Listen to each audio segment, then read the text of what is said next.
Let's do this bedtime read then. You ready? It's always very noisy, that, isn't it? The oak. So I feel, seeing as how we've got some, we should place the acorn on there. Because they want us to look at the acorns. I'll make Denver from the oak tree. The number 2 in the 7th month. So, oak. Door. So it is like a door. Number 73. A doorway, a portal to some new beginning. The tree is the oak. It is the 7th moon, so July. The first joint of the index finger. So where's my palm? First joint of the index finger is Aquarius. So wishes and dreams come true. The colour is black. The stone white carnelian. The bird is the wren or drowen. The goddess is Uranim. Cardia. The planet Jupiter, which we know has just gone direct. The musical note of F. The symbol, the crown of fire. So somebody's head may be on fire. The message is a time of strength, tree of courage, our fiery nature, and manifesting our will. The word Ogham is strength, the highest of bushes, most carved of craftsmanship, so something carved from wood. The flower essence is oak. The goddess of oak are Uranom and Cardia. The fuel of the midsummer fire is always oak.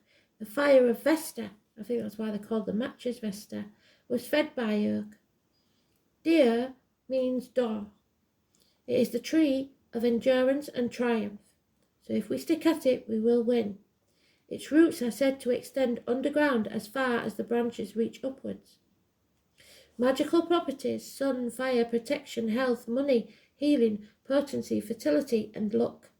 Druids would not meet for rituals unless an oak was present. The word druid possibly came from deer. Oak was sacrificed to the underworld as a life giver. In ancient days, the tree could not be cut down unless mistletoe was hanging from it. Oak is an attractor of lightning. Oh, we had the lightning in the previous read. It is a sign of strength and endurance. Dur is the power needed to overcome the tests. The power of the oak will make a heroine out of one who knows it. Deer is a gateway to inner realms and a sign that reveals the truth about your past actions. This awareness gives strength, sign that reveals the truth, and vision to one who sees beyond the horizons of time. Deer is a gateway to new understanding, so be willing, if you feel ready, to court the lightning bolt by taking action now. There is a need for protection, a need to shelter yourself if not quite ready, so that strengthening can take place. So draw strength and endurance from the oak. The common oak is the oak of myth and legend. It is often called the great oak, and it grows with ash and beech in a low-lying forest. It can reach a height of 150 feet and an age of 800 years. Along with ashes, oak were heavily logged, so that remaining giant oaks are only a reminder of forests of old.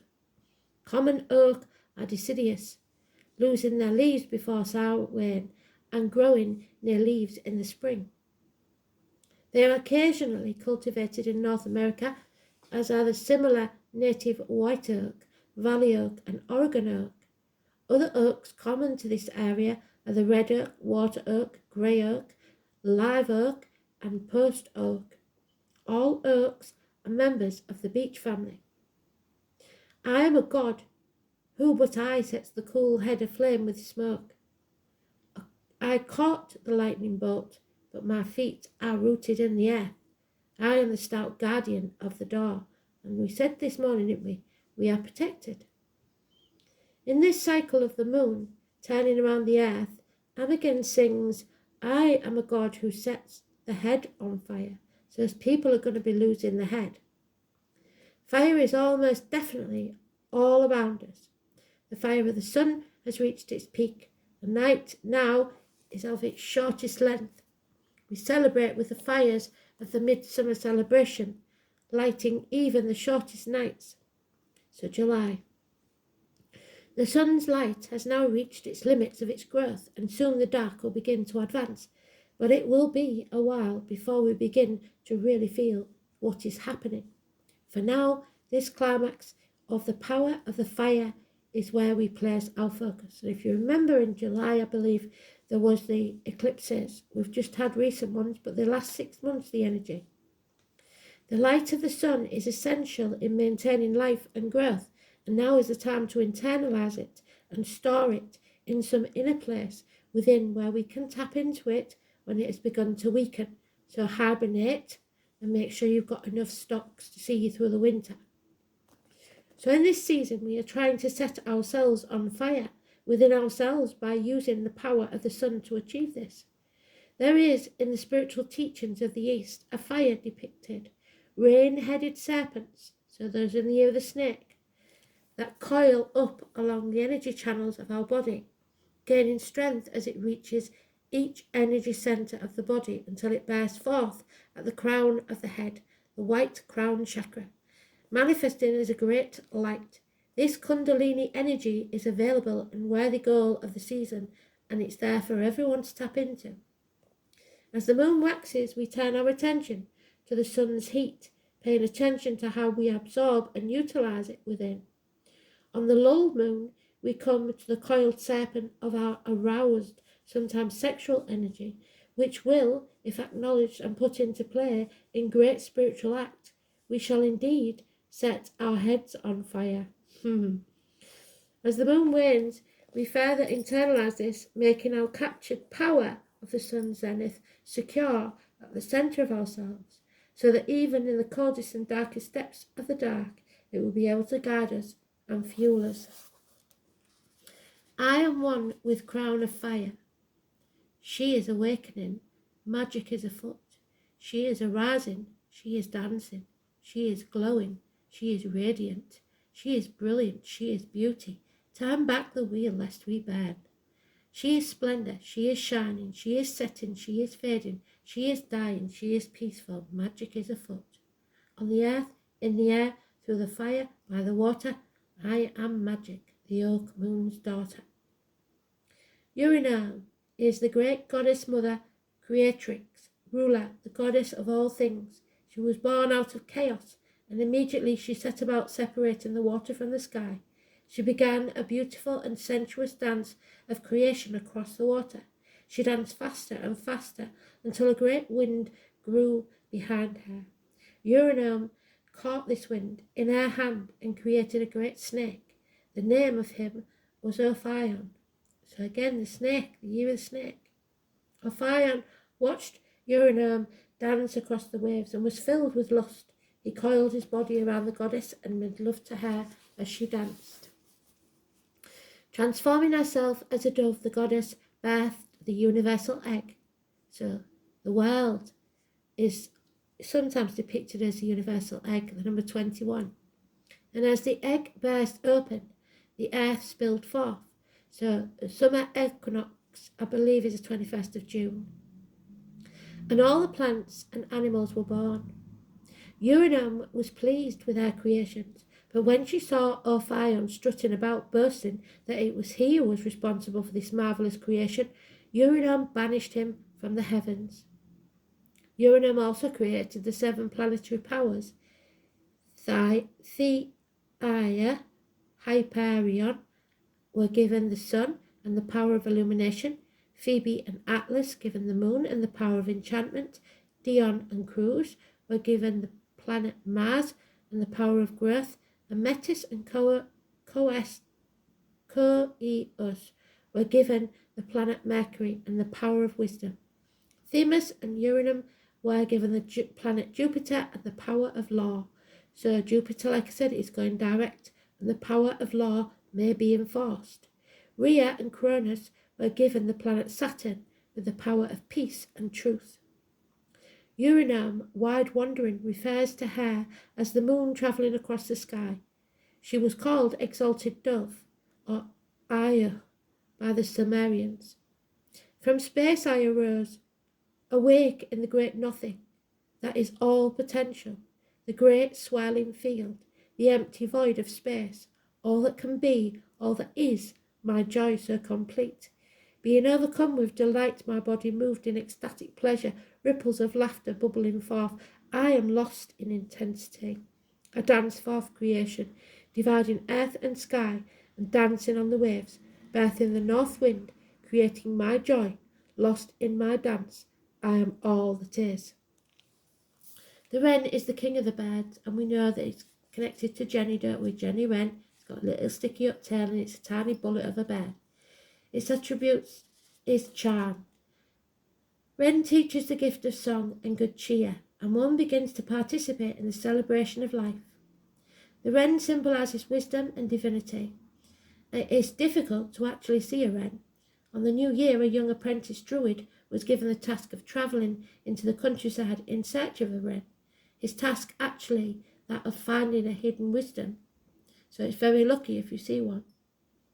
If he found a wren, he would take that as a sign that he would be blessed with inner knowledge in the coming year.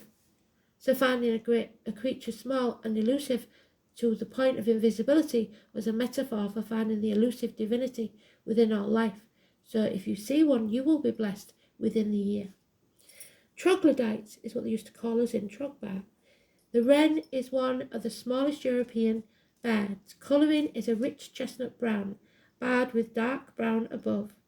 Somewhat cocked upright. Flight is low and direct on short, rounded, wearing wings.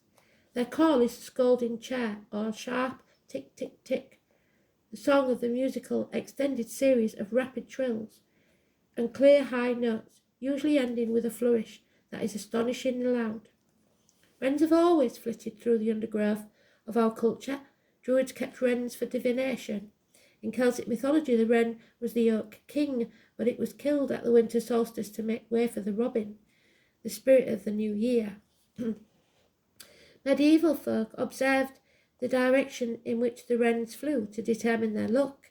In modern times, the image of the wren may have gone from backs of farthing coins, but it remains popular in many designs.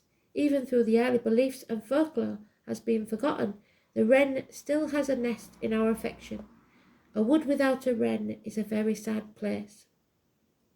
White carnelian is in tune with the energies of the earth. Its strong connection with the earth makes it a good stone to help keep you anchored and comfortable with your environment. Carnelian's grounding influences allows you to feel settled.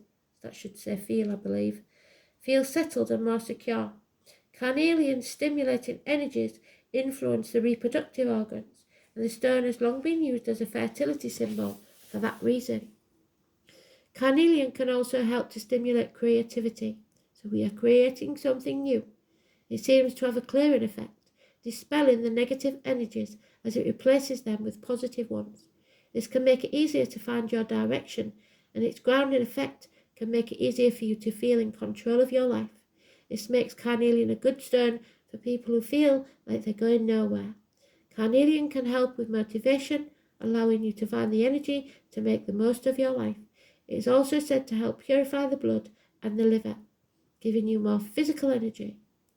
This makes carnelian a good stone for people considering new projects or directions. Absolutely beautiful.